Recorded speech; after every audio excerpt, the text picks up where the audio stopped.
This is Introduction to Statistical Learning. We're in Chapter 8 here, and we're on the first applied question, question number 7. In the lab portion of the chapter, we used some random forests for the Boston data set, and for some of the parameters there, we used mtry as 6, and then we tried 25 and 500 trees. And so what we're going to do here is we're going to create a plot where we're going to plot the test data error from kind of a more detailed range of these parameters mtry and mtree here. Okay, and it says to model our figure after 8.10. I didn't paste that figure here, but I think basically what it means is for the mtry, we're going to use values of p divided by 2 in the square root of p. So we need to load and install the ISLR2 and random forest packages, which I've already done. And all of this part right here is just copied and pasted from the lab, maybe with a few modifications or whatever.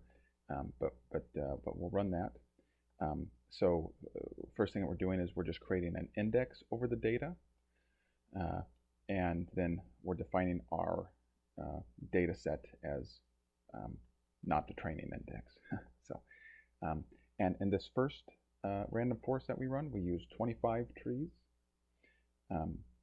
and we're using we're using 6 parameters, or yeah, I guess it's a good way to say it, predictors, which is the number, which happens to be the number of variables in the data set divided by 2. So we have a 25 tree and a 500 tree here, and then I'm also predicting the values. So based on the output of these random forests, I am then predicting the training set. Okay, right here. I guess I could have put Boston test here, but that's okay.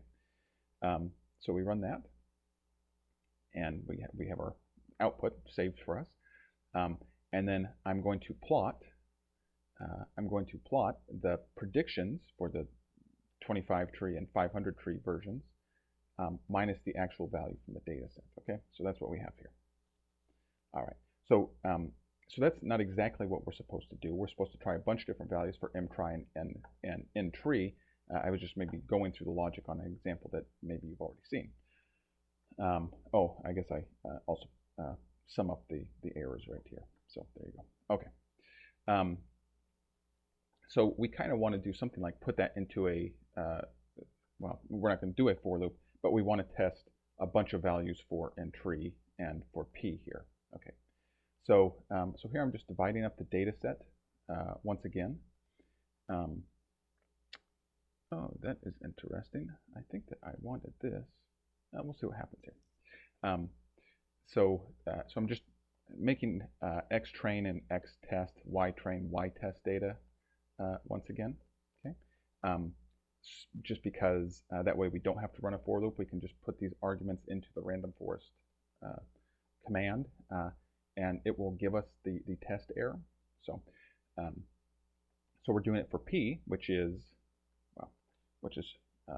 12, right? So it's the dimensions of the Boston data set minus the one for the outcome, which is med v, and then p over 2, and then the square root of p. Okay, so we run this. Give this a second here, and then we're going to plot. Yeah, that's what I thought. Okay, give me just 1 second to fix something. Okay, I'll show you what happened here. But I defined ntree up here as 500, and I think at one point while I was making this code, I had this as a sequence from 1 to 500. But you can't put 1 to 500 as an argument for ntree here. So I have so now I am plotting against this tree seq 1 to 500. Okay.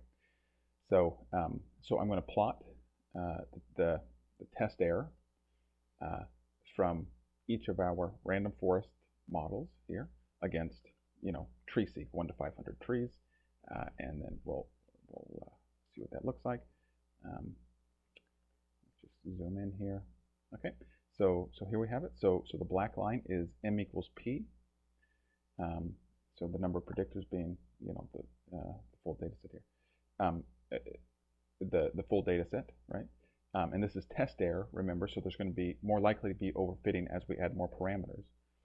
And then we see that the square, or p over 2, so less predictors, and the square root of p, so the square root of 12, so 6 and the square root of 12, on test data do better, right, than m equals p in this particular case. So anyway, I think that is it.